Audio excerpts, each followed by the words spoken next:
Hotel and welcome. Kemetic legacy today. Kemetic legacy today. Life, health, and strength to you all. Kemetic legacy today.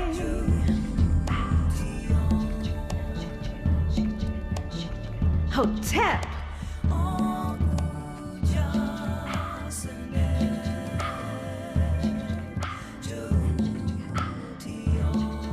Kemetic legacy today. Hetepu.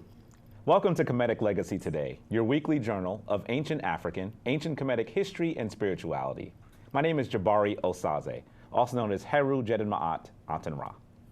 And my name is Anika Daniels Osaze, also known as Unfraka Ma'at. And we have a very special episode for you today. We've been listening to all of your messages, we've been checking our emails, and we realized that you've had a lot of questions about Kemetic spirituality and how to actually make it practical. So today we've invited some of our priestesses, or what we call Abutu, in the Kemetic tradition, to come and talk about their experience in this pathway, how they live it from day to day, and what their experiences have been. I'd like to welcome our studio audience and say thank you for being here today, and thank you to all of our guests that are here today. So on my far left, I'd like to start introducing Helen Ast. We have Elsiana Ma'at Kepra. We have Yendis Nefer Atum Ma'at. And we have Rohena Ma'at Sekmet. Welcome to all of you. Thank Welcome. you for having us. And of course, I know at home, right off the bat, you're wondering about the names. And we will talk a lot about names and how people come about figuring out what their path is, figuring out what their energy is, and perhaps coming up with a name. So we'll talk a little bit about that as well. But there are a bunch of other burning issues that we should discuss as well. I believe we should speak initially about how you came to this path. Because as we know, in the United States, most folks that look like us are Christian. And if you're not Christian, then you're Muslim. I've had that, people have asked me that question before. Are you Christian? No, I'm not. Then you're Muslim? No, I'm not. And they look at me for a while like, did you not understand my question? Because for many folks, there's nothing else. And so the first question we would pose to you all as you go through this process of becoming Abutu, of becoming priestesses, how did you come to this understanding of the legacy? How did you get to the point where you felt that it was something that you should use in your life? And we're throwing it out for any of you to get to. Well, I came into the legacy by way of Queen of Four of Heal Thyself. At one time, I was a Christian, and I was sitting in church, and I was actually hurting of different ailments that I may have had. And then someone mentioned something to me about healing yourself. And that's when I came into the organization of Queen of Four and becoming a sacred woman. And in doing that, it taught us a different way of living our lives and how we should go about certain things. And so from that point on, I went into Kemetics 101, which taught us a little more about the legacy. And I decided that's what I wanted to do because now I know that I am a healer. I healed myself with certain ailments that I may have had. And I decided to continue. Was that a difficult transition? Is it a complete transition for you? I know, and I often, we joke about Kamites that find themselves in church.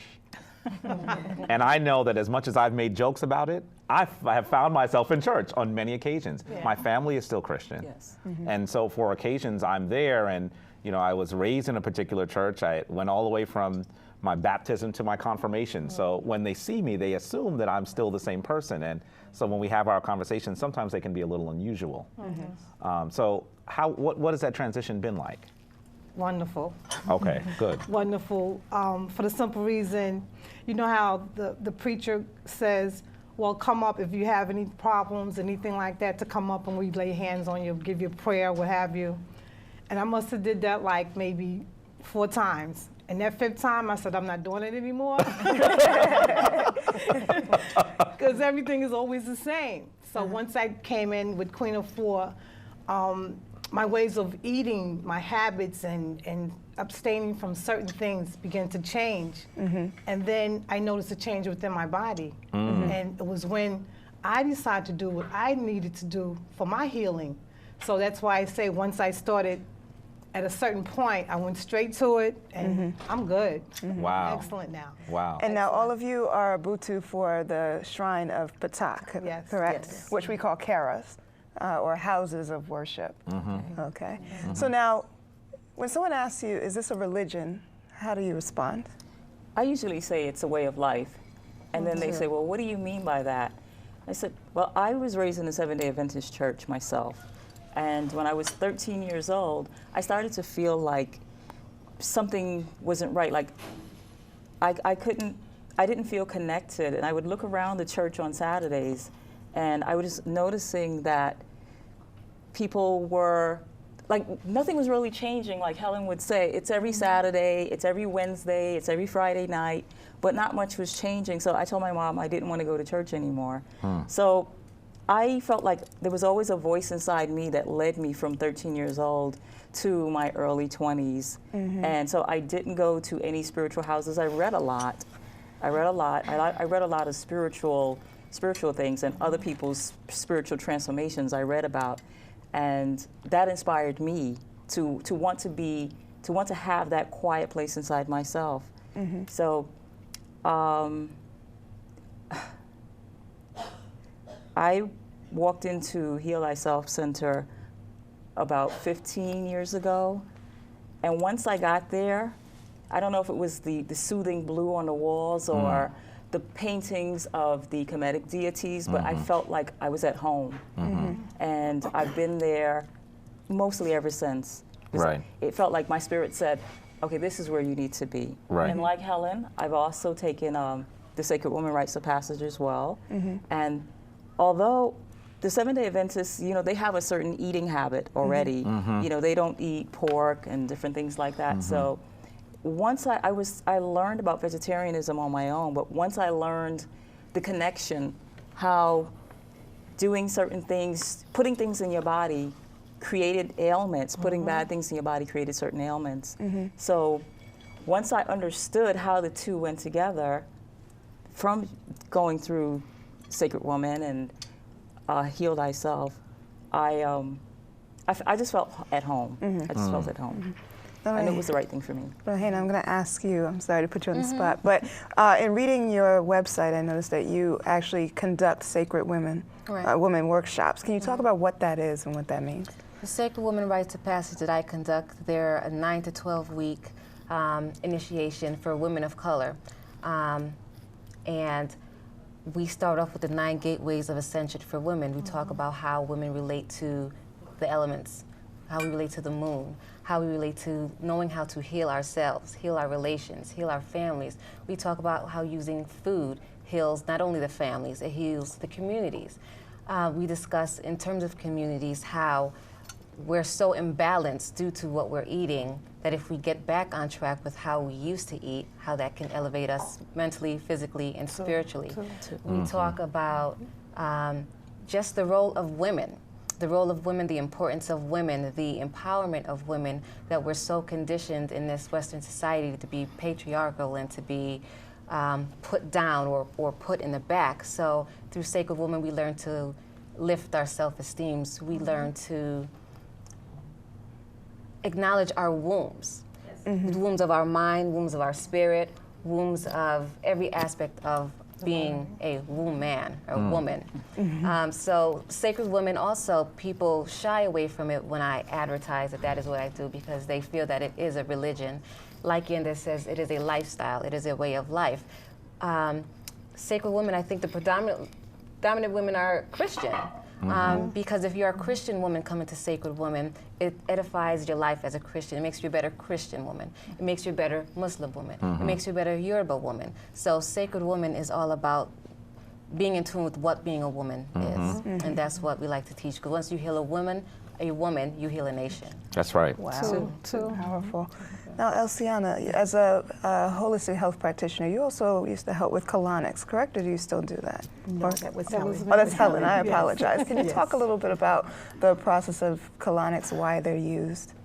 Well, colonics is used in order to cleanse the intestine, the large intestine, of impacted You could say it. Waste. You could say it. You could say it. impacted waste. And in doing that, if you find that yourself is being bloated and you're not using the bathroom like you should, like one should, which is 3 times a day, then you know that you're impacted with a lot of waste throughout the day, because you're supposed to have at least 3 bowel movements for the period. That if you're eating 3 times a day, then you're supposed to go 3 times a day. If not, if you don't go 3 times a day, that means you're becoming impacted, you get bloated, you have different kind of ailments going on, the skin comes out through the skin. If it's not coming out through the rectum, then it comes out through the pores. It comes out through the liver, it goes to the liver, and you may Your have breath. yes, the breath, and Everything. things of that nature. So once I seen that I was that I could help a person to heal themselves, I decided to become a colon therapist, and that was one of the main things that I wanted to do, for the simple reason I know once you got that stuff out of your system, you were good. You were good for a moment, and then you begin to, like, if you got your colonic today, then you know for the whole entire week you don't want to mess yourself up again. So therefore, you're gonna try to eat correctly for a good week or so. That's right. And then it depends on how many times you have the colonic done as well. Now, what's your response to, for example, I work at a medical school, and physicians say to me, oh, if you're putting 10 gallons of water into your system, you're going to have water poisoning. And, it's just very unsafe to do a colonic. What's your response to something like that? Well, the 10 gallons of water is not, it's going through, but it's coming right out. It's not 10 gallons of water. It's 5 gallons, but as the water goes in, it comes right out. So it's not in there all at one time. So periodically, the water goes in a little bit, and then you release, and it comes out again. So it's not that it's all there at one time. So it's in and it's out. It's in and it's out. And, until we use up 10 gallons of water, yes, but not all at one time. Okay. Now, Elsiana, can you talk a little bit about ritual? What you do in the mornings, or what you do on a day-to-day basis, preparing for your path for the day. Okay. Basically, I do a lot of meditation. I usually get up and I do salutations to the 4 directions. I also like to do the divination of the body parts. I always feel that it empowers me because every part of me is divine. Okay. I also enjoy and get lifted by wearing the color of the day. It really gives me power. Today's Friday, and see we're all in green. That's right. Green is very healing. It's very grounding. We are Het Haru, and she is, or the principle is, beauty, health, love. And when you wear the colors, you actually feel the healing. You feel Het Haru. Yes, That's absolutely. right. Yeah. Yeah. Right. And other rituals, well, I'm big on soul sweats. So to me, yes. that's a ritual. That's right. That's right. And basically, it's going to the bathhouse. The body, the skin, is the largest organ, so we detox. And it's fun. It's very soothing, relaxing, cleansing, not only for the body, but your mind, your spirit. Everything is cleansed. Okay, so that's one ritual. And then we have, our group rituals, that we do, like the opening of the way, or pouring libations. But basically, that's, you know, it's the meditation. You know, I have my altar, Right. and my altar has been, it changes from time to time, but I would say for the last year, it has really been dedicated to my parents. Wow. Okay. Beautiful. But, And we're going to be blessed with a description of the altar that you've made.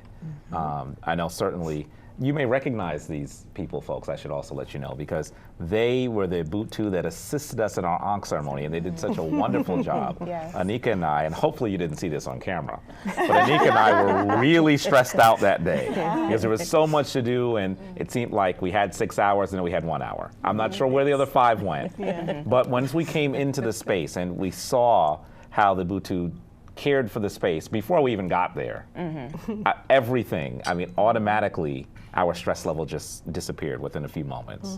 And so clearly, one of the major roles of the Abu and Abutu, the priests and priestesses in Kemet, they were purifiers. They set the order of the day based on the principle of energy, or the neteru, or deity, you might say, of that day. And so doing that is exactly what you've done. And so as you talk about how you've approached, how you feel different ways when you actually wear different colors of the day, and talk about using your altar. Certainly we're going to hopefully get to talk to you all about the altar you've created, and why you created it this way, what someone else might put on their altar. We've gotten a lot of questions about altars, by the way. Yes. Tons of questions. And so for folks who are watching, this is really an episode that will delve a little bit deeper into those sorts of issues. But at this point, I guess we should actually have a demonstration of the opening of the way, which is one of the major rituals that one in the Kemetic tradition would perform every morning. And we always say it's best to do sometime between 4 and 6 in the morning, because that's when you're most lucid and when you could actually receive probably visions, or even just feel most at peace while doing that ceremony. So this time we'd like to ask our divine Abutu to perform first the opening of the way, and then the libations. Okay? Swallow. Swallow.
was very elegant. Beautiful. And very peaceful. Beautiful, Yeah. absolutely. Thank you so much for sharing that. And certainly this is a ceremony that we can do as individuals in the morning. Most Kamites do this in the morning or something very similar to it in the morning. You can do it in a group. I know that as we came through Kemetics 101, which is how many Kamites that come through the Shrine of Ptah, at some point, most of us did that. Not everybody, but most of us. But as you do that, I remember doing the opening of the way in a room of maybe 30 or 40 people. Yeah. It's very different when you're doing it by yourself, but it's still, Yeah. you're still edified by Yes. it. And I remember even just chanting Ankh together, I began to realize, first of all, that it cleared my sinuses. Absolutely. Yes. I never really realized that that was going to happen. Then I also recognized that when we actually became harmonized, there was something else that happened to me. I'm not exactly sure if I can put word to it. But the universal vibration that we sort of created was healing. So certainly this is something that you should do on your own. And also for those of you who are watching at home, you could be doing this with your family. You can do this with your friends. There are many variations. And so this is probably the third or fourth time that we've done this on the show. Hopefully you've seen the different variations and you are comfortable incorporating it into your life as well. And I remember when we did our initiation initially through, Kemetics 101, we would use Breath of Spring right before doing it. And talk about opening up the pores and the sinuses and everything pouring out of you. Toxins are being released, everything is just pouring out of you and you feel so cleansed at that point. So, yeah. That's wonderful. So during this section, we wanted to talk to you about two important topics. One, for those of you at home who are watching, I'm sure you see these incredible, beautiful Ubuntu, and you say, okay, they must work on their own. They're in their home all the time because obviously I don't see people like this on the street regularly. I think I would notice a feather. I mean, I haven't seen it on the 3 train. So clearly the question that I'm sure that is burning for folks at home and even folks in the studio audience is, how do you take yourselves as Kemetic priestesses to be, Kemetic initiates and practitioners into the quote-unquote secular world? How do you exist that way? Obviously, you've all had much success within your careers, because we've seen their bios, folks, so we're cheating. But clearly, you've had to be able, I'm assuming that to some degree you've become chameleons. If you haven't, I want to hear that too. So can we start with Rohena, please? We just heard about what else she does. So we really want to start with her, folks. Talk to us about what you do and how you can be you in that setting. Yes. Okay. I have been a law enforcement officer for the past 12 years. I'm now the chief probation officer for a law enforcement agency in Connecticut. So in my capacity now, I am a supervisor. And as all healers, there's healers for healers. When you heal someone, it's very taxing, it's very stressful, and it's very draining. So being in a situation and position now where I'm a supervisor, I now supervise probation officers who supervise people who have been in the criminal justice system, people who are in the criminal justice system, people who are afflicted with substance abuse, with domestic violence. And when you're a probation officer, you have to take into account that you have a lot of people's lives in your hand. You have the opportunity to help keep someone alive, help keep someone safe, or help keep the community safe. And it's very stressful knowing that, because of the pen, you have that power to put someone behind bars who is deserving. But in doing so, you're also, part of that cycle where you're breaking up families, where there's a child without a father, where there's a mother who's separated from their child. So it's a very emotional job. So as a Kamite, as a supervisor, I make sure that my office space is of Ma'at. There's altars all over my office where my officers don't even know they're walking into a shrine. They may know now, but there's the waterfall in my office. There's the candles in my office. There's the rocks in my office. Every part of nature is in my office because there's life, because there's so much depression and death and sadness and despair that our community has to deal with dealing with these type of problems. You need that ability to breathe. That's right. Walking into my space, I provide that space for my officers. And also showing that you can work in that environment and still be professional, still be at peace, it sends peace to your officers to know that, you know, there's a way to deal with stress. And stress management is knowing how to breathe. Stress management is knowing how to bring oxygen into your life. And the way you do that is also by the way you eat. So as a supervisor, I feel I serve as a role model because they watch you. You know, she's different, she's this, she don't go to church, she don't do this, she's drinking that green stuff. You know, but they watch you. People don't pay attention to you. Yes. But when you're doing wrong, people talk about you, but when you're doing right, they watch you more. They watch your actions. True. And I feel that not only am I a leader within my agency, but I'm a leader, a silent leader, because I know people are watching me. And as a Kemetic woman, that's how I make sure that I maintain that balance, because I am the standard for my staff, the standard for their clients. And once you show that you can live a certain way, whatever your religion is, whatever your lifestyle is, if it's positive, people will listen to you, people will follow you. And that's what makes you a positive leader. So again, despite what my religion is, they don't see me for what my religion is or what I am or what I'm not. They see me as a powerful black woman who, at least when they come to work, make their life a little bit more peace. Wow. Wow. So I feel as a Kemetic woman, that's my role within the agency at this point. And do they feel, I'm assuming that when your staff come in with something stressful, has anyone ever mentioned, your office does something to me when I'm here? Has anyone ever said that to you?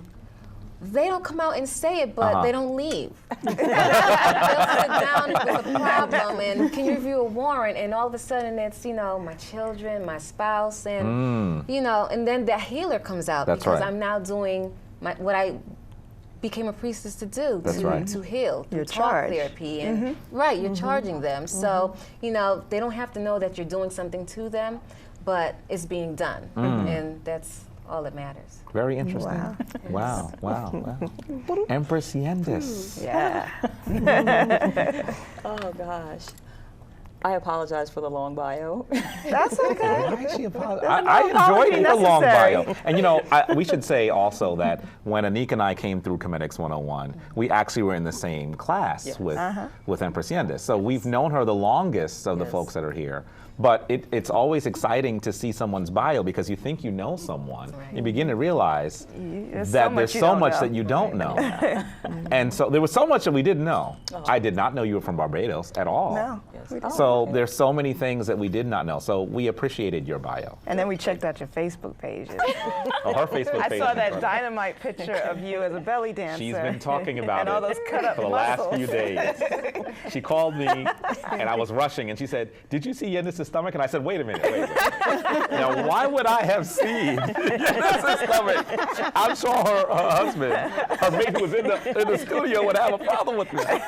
And then she explained that she was looking at your Facebook page. So there's so much that you get to know about people that you think you know. Yeah. So we thank you for that. Thank you. And I was happy to share. I've been an entrepreneur for just about 20 years. I've actually never ever worked for anyone before. Just my wonderful clients and friends and family. And mostly of that time I've always worked at home.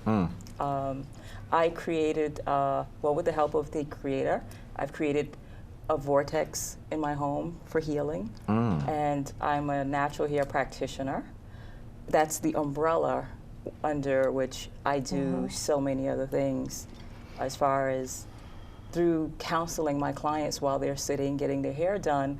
I have them for about 2.5 to 3 hours. So they look around the space that they're in and they ask me things, you know, well, why do you have this and why do you have that? And so I find I spend mostly my entire day explaining my Kemetic lifestyle. I never open up with, this is who I am and this is what I do and you should do this too.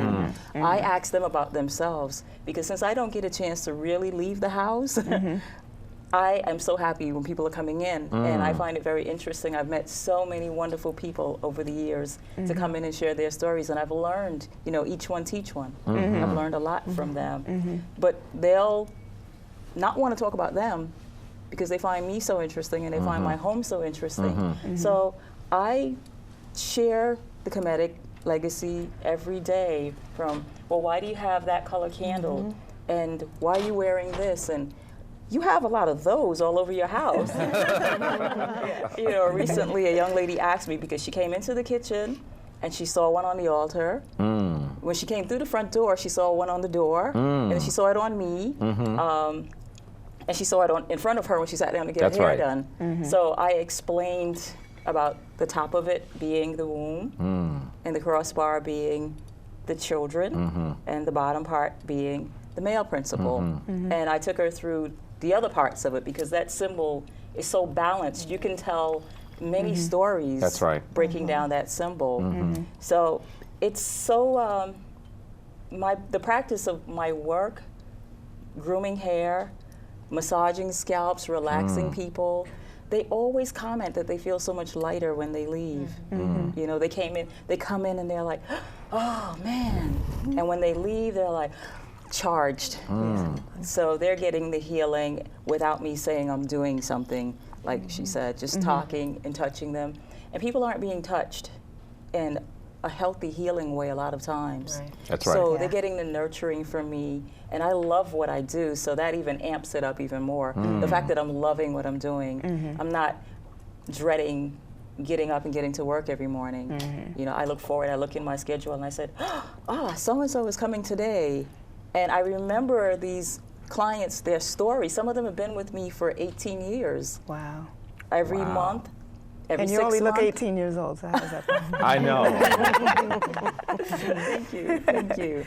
But I remember the stories. There's like a file cabinet of each of these people's information in my mind. So once they come, it's like they don't have to remind me what we talked about last time.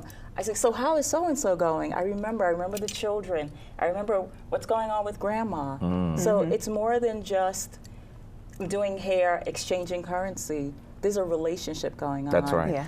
What else I do through my work as a practitioner, a hair practitioner, is I tie the health, your health, what's going on in your body, into what's going on top of your hair. I'm not like a beautician who says, well, you have to buy this because I make my products also. I'm also a product developer. That's right. Yes, I make all natural, organic products for the hair and for the body. So I don't just try to sell the products because I made it and I want to make money. I explain to them that if they eat right, if they clean their bodies, if they detox, the natural order of inside the body would work to grow the beautiful hair. And only what I'm adding, or what they can purchase from me to put on top, will enhance. So they have to work with me. So I don't sell magic potions, really good products, but not magic potions. And, you know, people don't even think about what they're putting in their hair. You know, these dyes, they're bleaching the color out of their hair and drying it out and wondering, well, why am I balding in this area? Or, you know, why is my hair shedding on my pillow? You know, they don't really make the connections of not just what you're eating, but also, you know, what products you're putting in your hair and how that's damaging.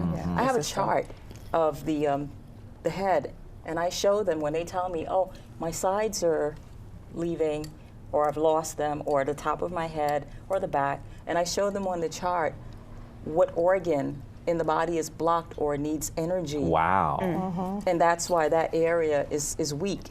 So then once I show them the foods or the herbs that they should use, and then we regenerate that again. And So- you do herb walks, too. Yes, I do. I What is teach that? about wild foods in the parks or on the sidewalks, what you will be able to eat when, as my husband says, when the revolution comes.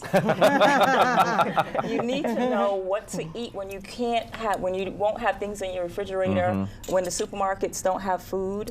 I can teach you what you can eat in the parks. Yeah.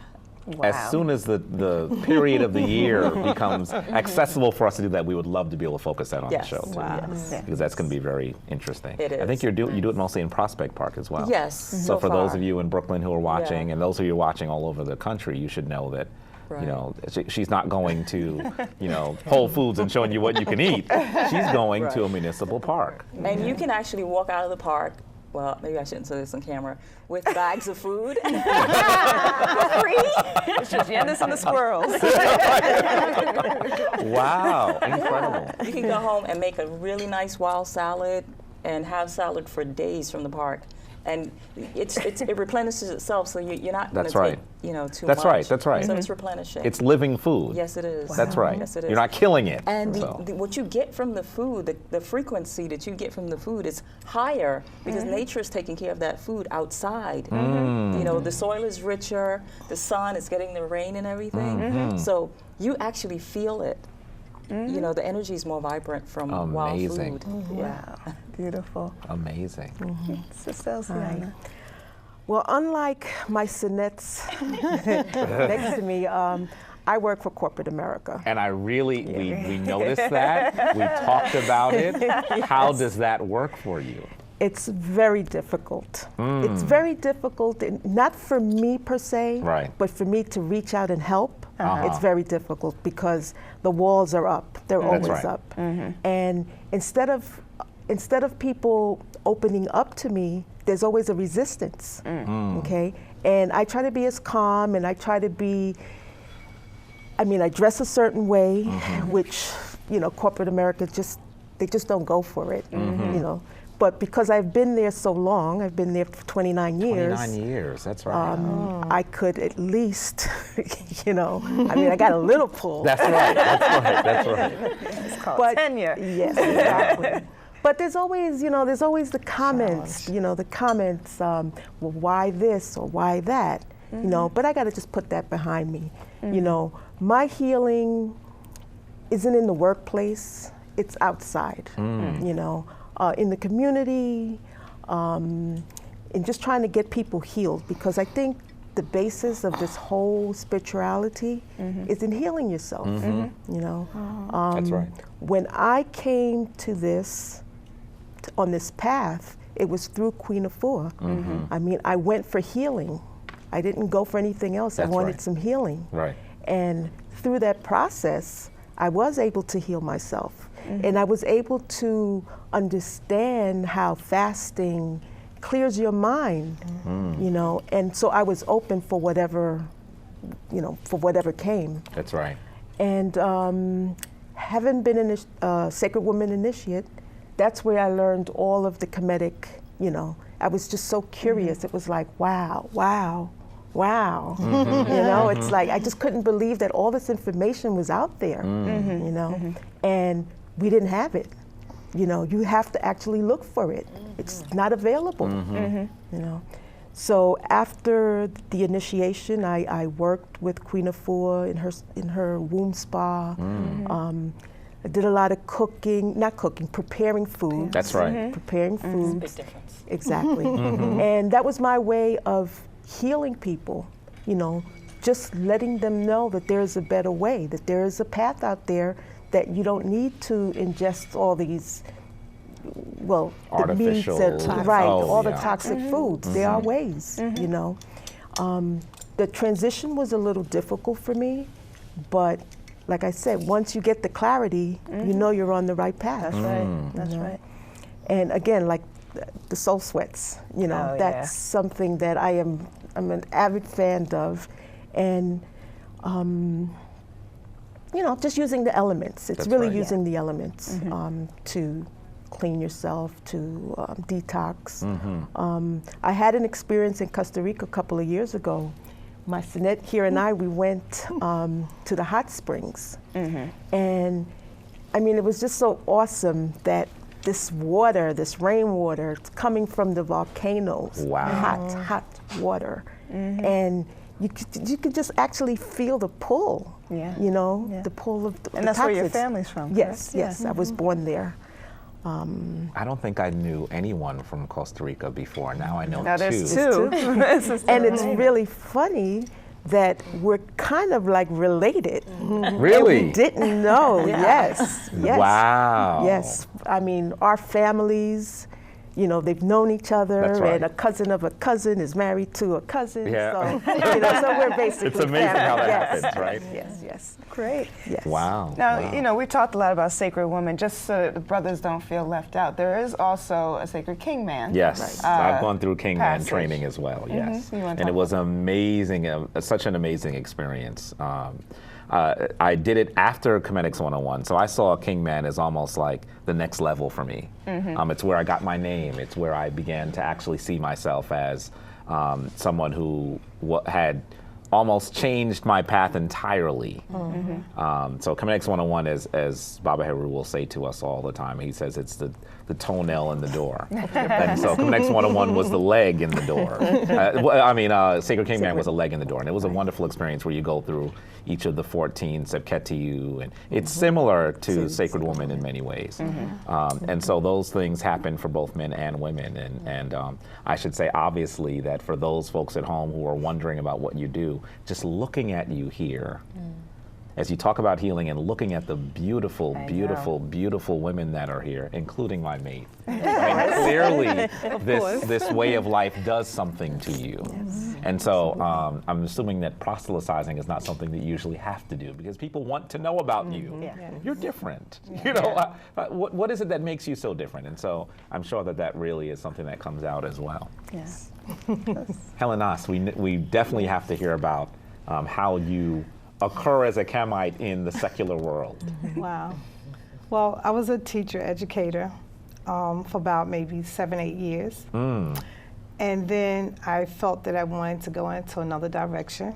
And once I became a sacred woman, it showed me where I can actually help people heal themselves. And so by doing different entities of working and heal thyself, which is the wound spa and practitioner, the distributor of the products and things of that nature, I decided to take it a step further by going to school for a colon therapist. And there is where I found great joy, because they said, how could you do that stuff? I said, it's very easy. I don't have to touch anything.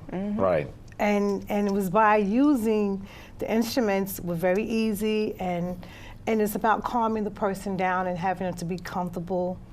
Eunice could vouch for that, because Very comfortable. she, you know, we all went through segments of how to do certain things, and in doing that, it actually taught a person how and what not to do anymore.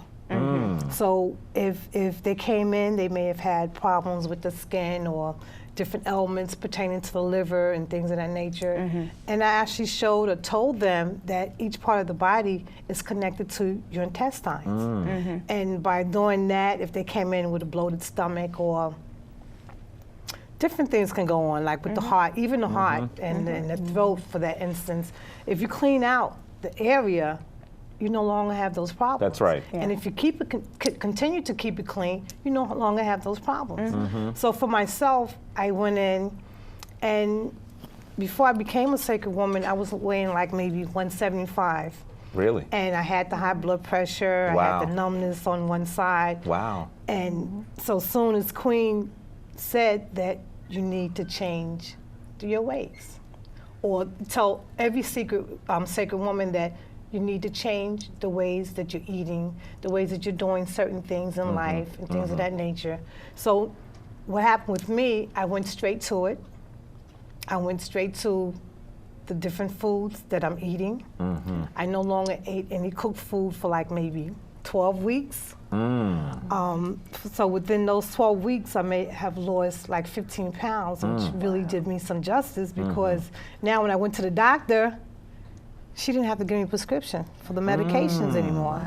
So she never asked me what happened. She never asked you what happened? She never asked me what happened. So in doing that, I said, you know, I don't even need to come to the doctor anymore. So what am I going there for? You know? So and then after a while, she began to ask me what were I doing for myself and things like that. I said, well, I was keeping my body temple clean. She said, what do you mean keeping it clean? So I said, I shower every day. What do you mean? So I explained to her that I changed up my diet completely. I am a raw foodist. I eat raw foods all the time.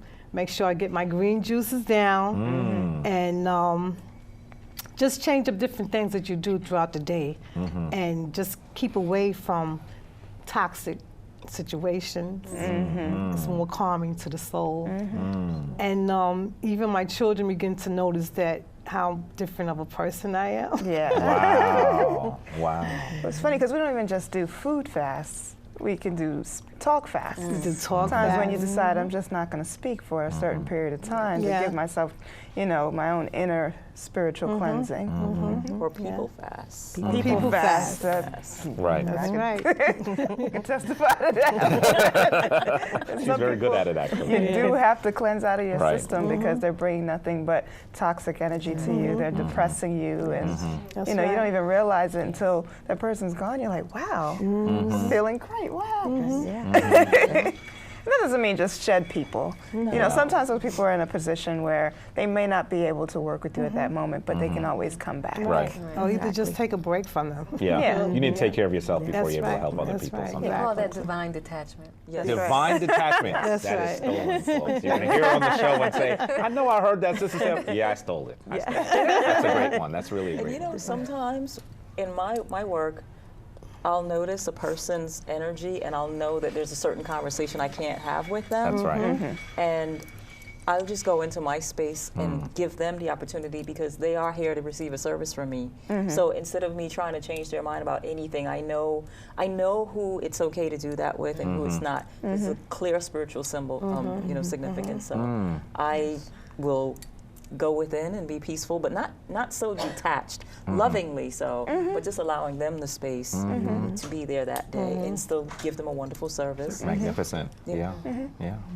Well, we want to talk a bit about your process of becoming a Butu, and in talking about that process, we also want to, I guess, talk about, as you can imagine, they have a relationship with each other. I mean, through this process you've been through, you developed relationships with each other. I mean, I saw the magnificent pictures of y'all in St. Croix. Nobody invited Jabari, by the way. But of course, that was part of your process. And so, what has it been like? What do you think about this? I'm throwing it out there for any of you to address first. Well, I think it's fantastic because it's like a second family. And you become so close to your sisters that you're going through certain things with, and they become a part of. And for my sister here, we have gone through all over the place, just about.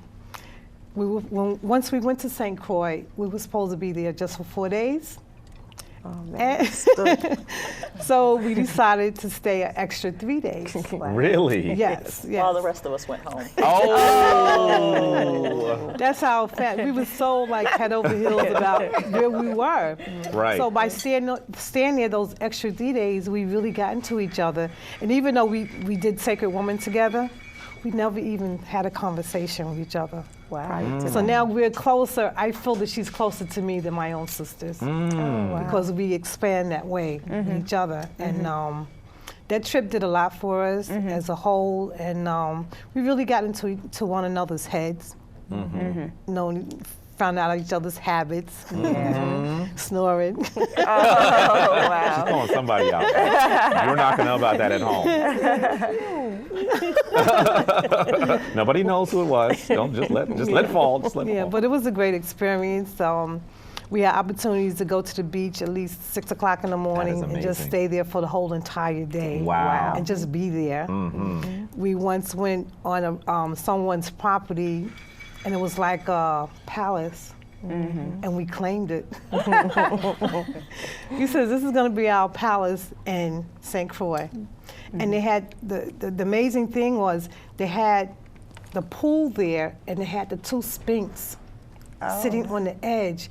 And that was so amazing to us. So now we asked Dr. Shanzira, well, who does this place belong to?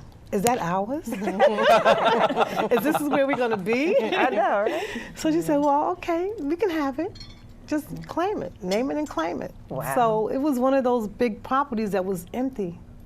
It was empty, and so if anyone ever purchased it, we still got it. Wow. still have it. Amazing. Well, let's talk a little bit Amazing. about the altar work as well. Definitely. I think that we certainly should do that. But I'm wondering if any of the rest of you want to jump into that issue. I did. I wanted to say how special we are as sisters. We really balance each other. As the years go on, we're getting closer and closer with each other. I recently had a situation with, I have 2 older daughters, and you know, young daughters, they're having little disagreements with each other, and I felt like it was going to be a bit much for me, so I asked my sisters to come and do an intervention, to come home with me and talk to my daughters, and it was wonderful. And we got to really see this whole Abut and the priestesshood, what it's about. It's about being able to go into each other's families and help. And be that extended family, but not really that extended. Be like second mothers to my children, be aunties to my children, and you know, help me when I need it, because that's what it's about also. That's right. We're not just doing it for other people, we're doing it for each other. As Rohena said it nicely, the healer has to go to a healer also. Oh, definitely. You know, so we help to heal each other. You created that community by doing that. So were they successful?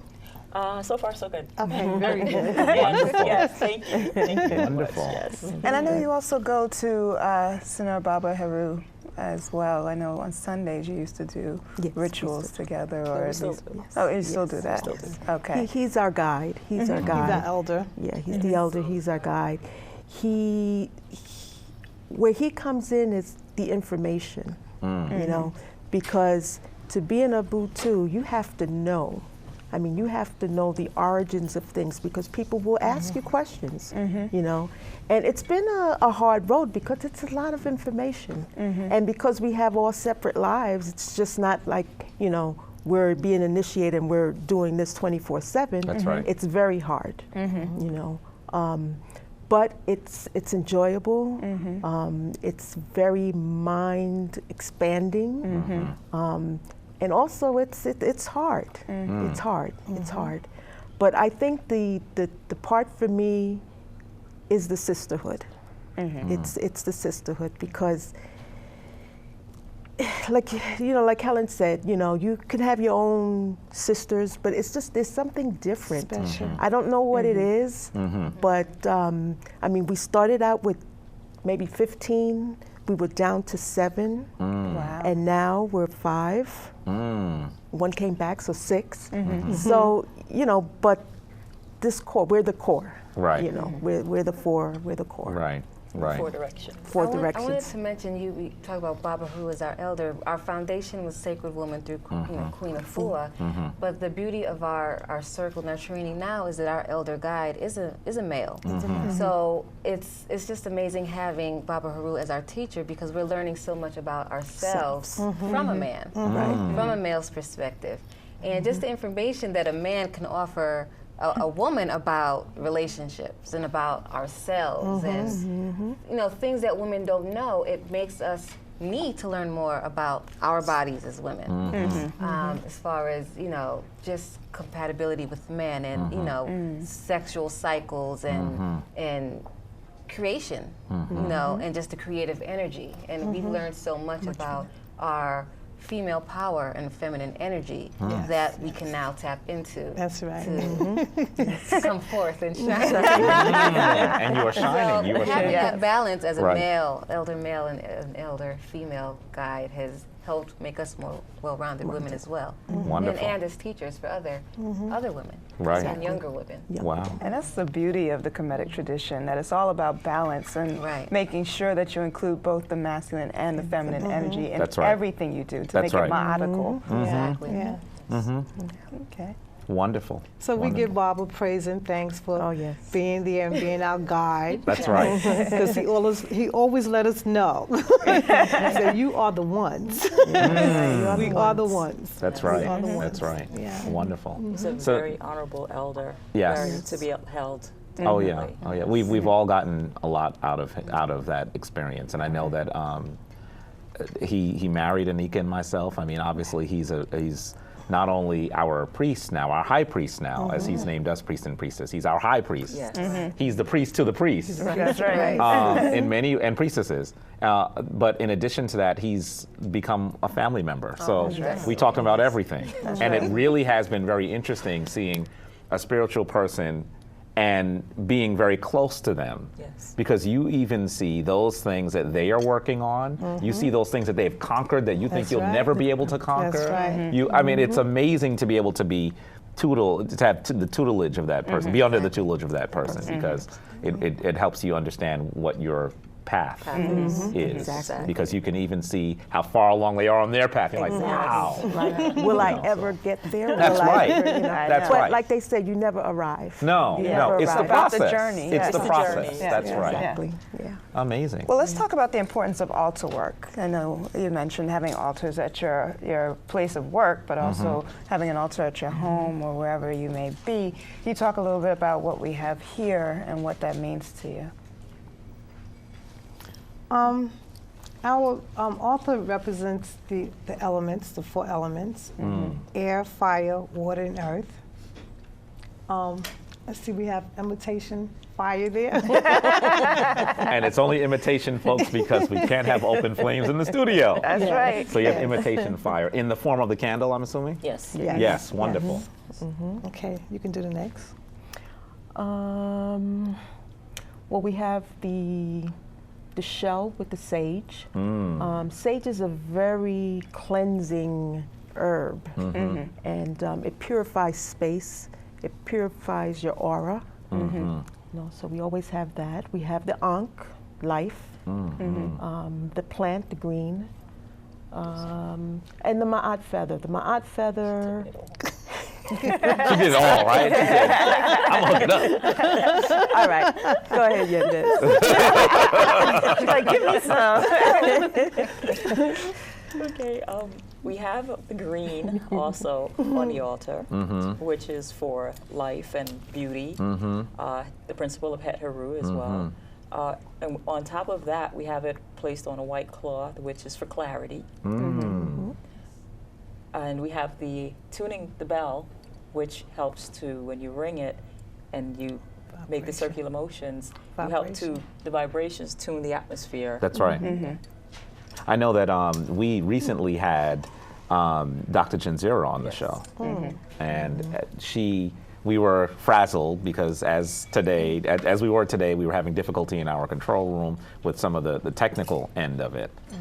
So the control room folks are working on it, but clearly, we were also stressed about it.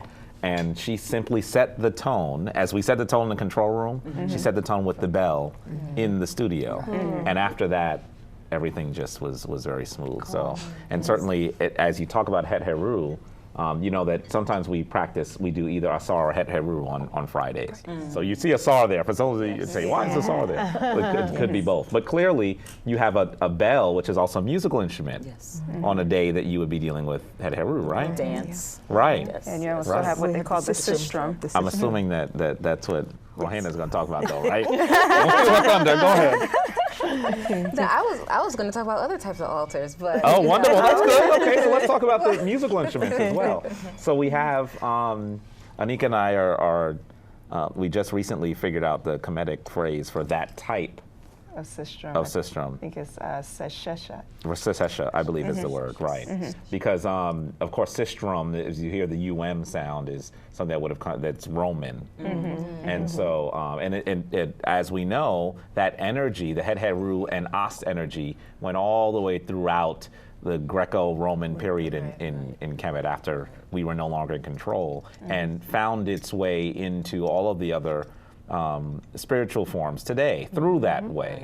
And so that's the reason why we even call it often by a Roman name, but you'll see it everywhere. I remember being in Roman Catholic Church and seeing, I keep asking my family about this because this was a long time ago, I saw my priest shaking one. Wow. And they don't do it anymore. Now they use a bell. But Symbols. Would the symbol be the same thing?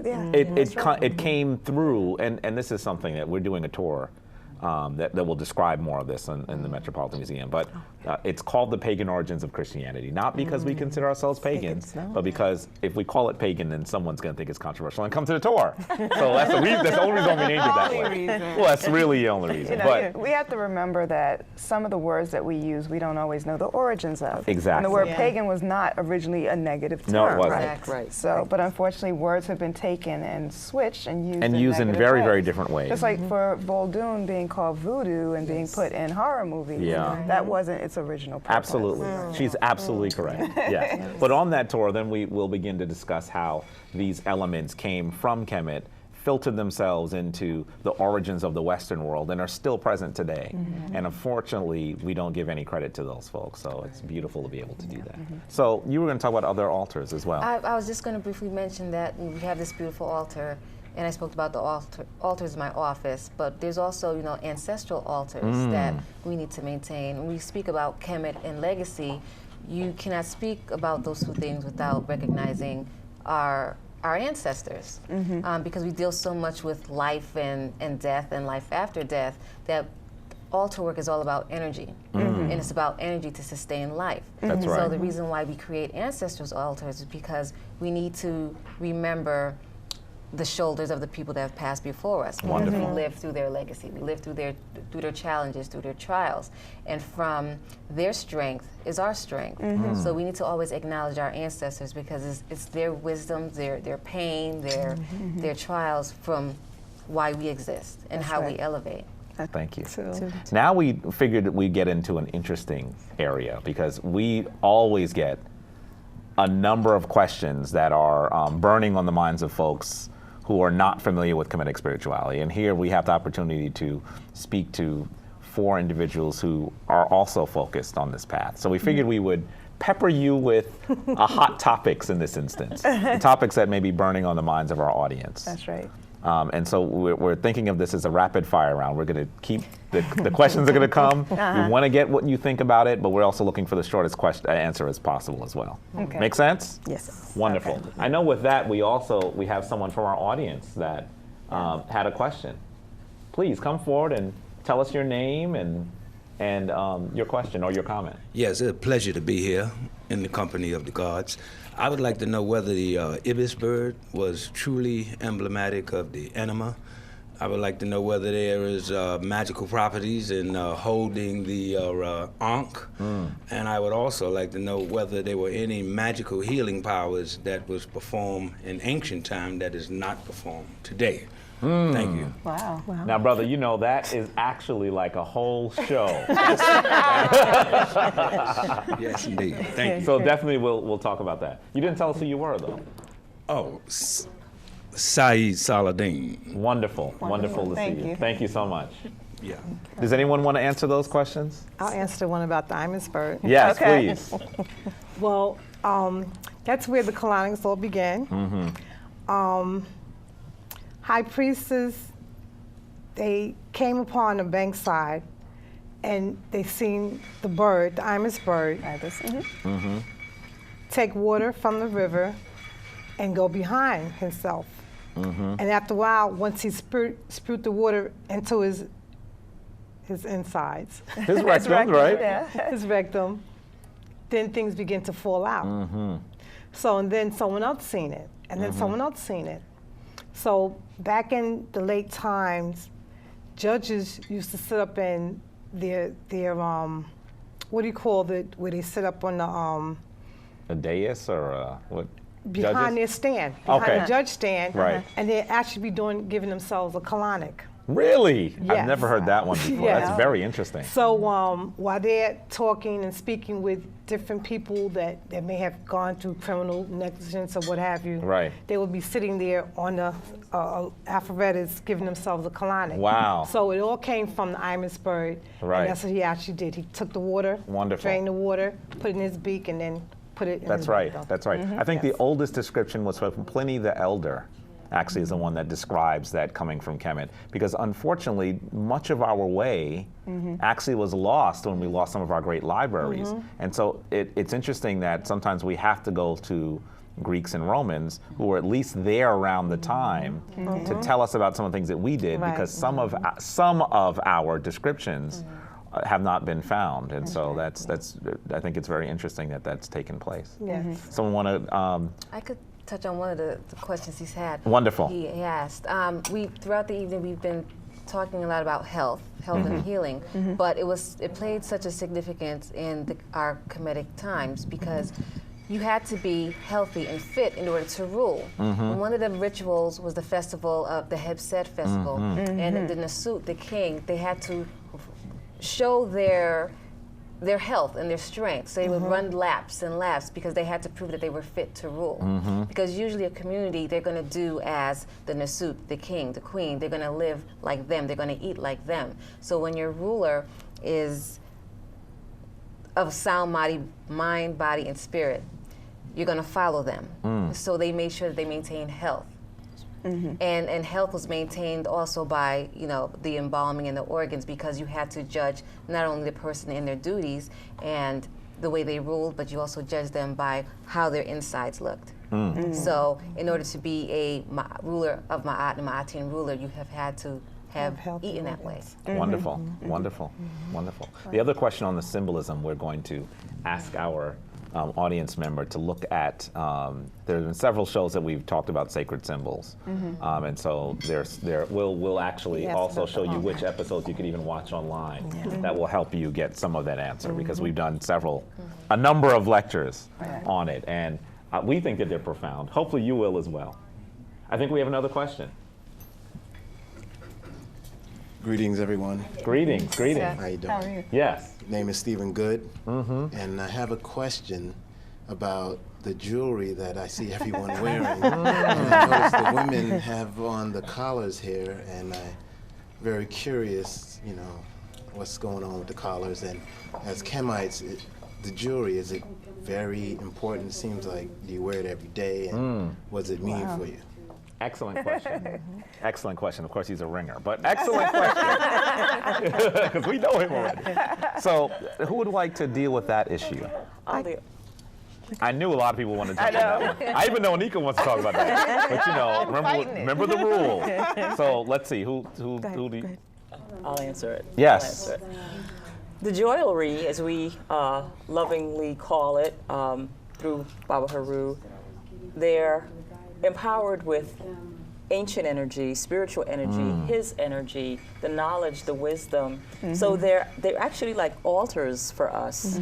They're actual altars.